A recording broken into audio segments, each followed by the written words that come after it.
Welcome to Combat Sports in Africa.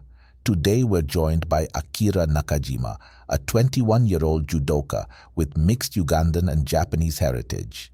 Akira trains in Japan but proudly represents Uganda on the international stage. In this conversation, Akira shares his experiences competing in his first Grand Slam, his goals for the Los Angeles Olympics, and his hopes for the future of judo in Uganda. Speaking to us in his second language, English, he also reflects on the importance of support in helping Ugandan athletes overcome challenges and compete at major tournaments in Africa and beyond.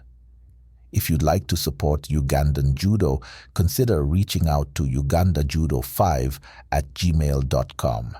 The email is also in the episode description. Let's get into it.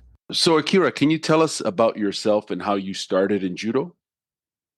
First, I start judo because my friend's parents was doing my friends and friend parents was doing the judo, and then my father was looking for do some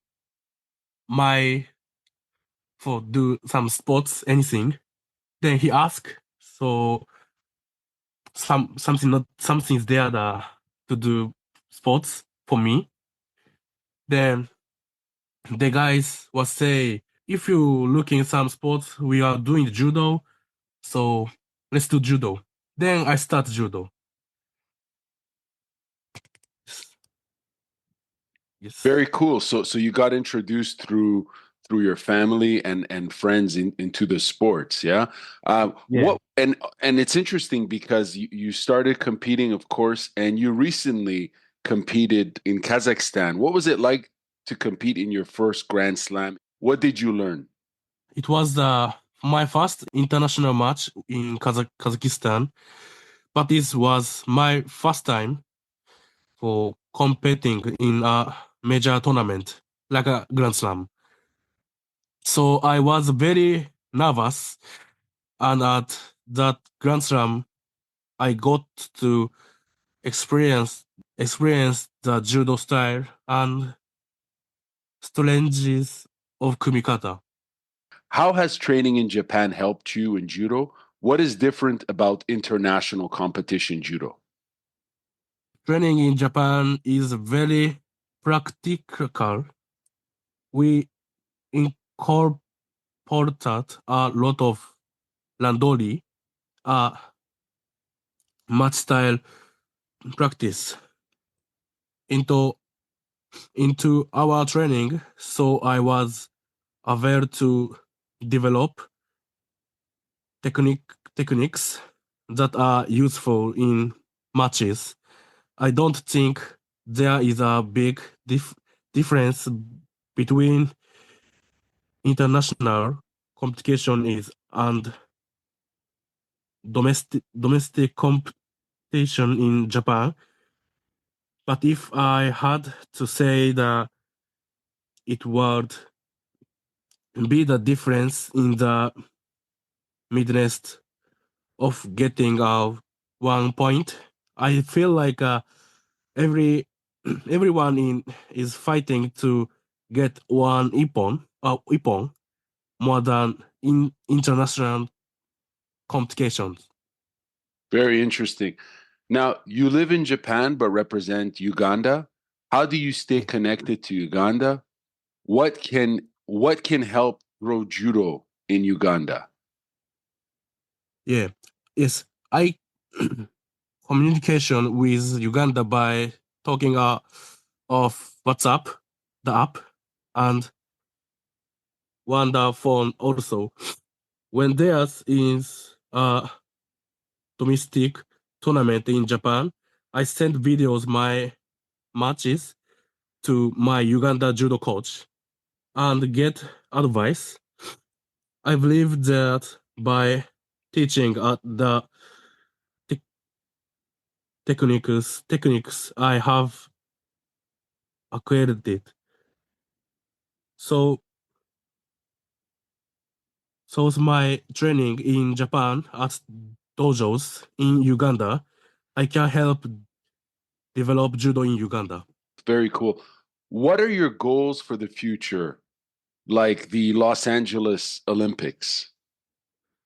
Yes, my goal now is to present Uganda at the Los Angeles Olympics in 2028.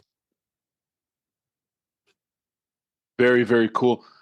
Who has helped you the most in your judo journey, and how have they helped you? Yes, there are many people who have helped me, and without their help, I would not be who I am today.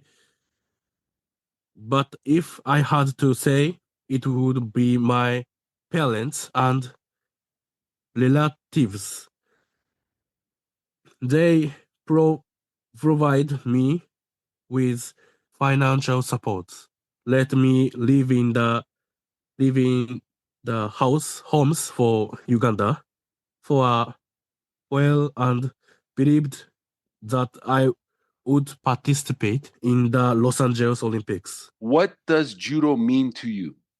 For me, judo is life in itself.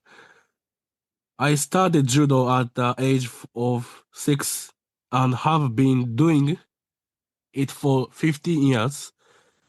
Of course, there have been many fun wrestlings and happy times dog during that times I am glad that I did judo, including all of those things. So judo means life. That's a big statement there. Last question for you. What advice would you give to young judoka in Uganda or other countries? Yes, believe in your potential and face judo. If you practice a lot of, you can beat everyone genius.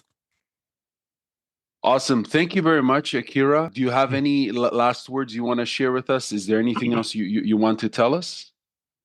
Yes, I want to tell something. It's okay. Yes, of course. Yes, many people in Uganda now practice judo, but they don't have enough money to show that judo. They have training it on competition avoid. It is difficult for them to practice in international competitions Mm. where they are where they can show the result of their training. The Uganda Judo Association is looking for sponsors who can develop and promote judo in Uganda. Please cooperate with us. Is there anything else you want to share in Japanese? You can speak in Japanese if you want. I unfortunately I don't understand Japanese, but if there's anything you want to say in Japanese to us so that I can incorporate it in the interview, and then after you can tell me what you said. OK。日本の皆さんへ、私が今現在、ウガンダ柔道選手として、選手の代表を柔道でやらせていただいているのですが、今現在、ウガンダでは、資金難があり、選手たちは皆さん、試合に出場することができない状況になっております。皆様、ウガンダ柔道では今現在、そんな彼らを試合に出させたいという願いがあり、今現在、スポンサー様を募集しています。もしもご興味がおありでしたら、ウガンダ柔道連盟のメールにアクセスをよろしくお願いいたします。そして、私が今現在ここで柔道ができているのは、私のことをサポートしてくださる親、そして親戚の皆様、そして家族の皆さん、そして柔道関係の皆様です。本当にありがとうございました。What did you tell us there? I said the same stuff for the Uganda Judo sponsor Okay. something, and I say for my family and Judo sensei to say thank you very much. I say it like that. Thanks for tuning in to Combat Sports in Africa. Akira Nakajima's story highlights the dedication and potential of a young athlete, working hard to make an impact on the international judo stage while inspiring the growth of the sport in Uganda. With the support of sponsors, judo athletes in Uganda can train and compete at major tournaments across Africa and internationally. If you'd like to help, contact ugandajudo5@gmail.com. Speaking in a second language is never easy, and with Japanese as his first language, we sincerely thank Akira for granting us this interview in English. We look forward to seeing him in future competitions. Don't forget to follow Combat Sports in Africa on Facebook and Instagram to stay updated on more stories and episodes. And you can find this podcast wherever you get your podcasts. Until next time, take care.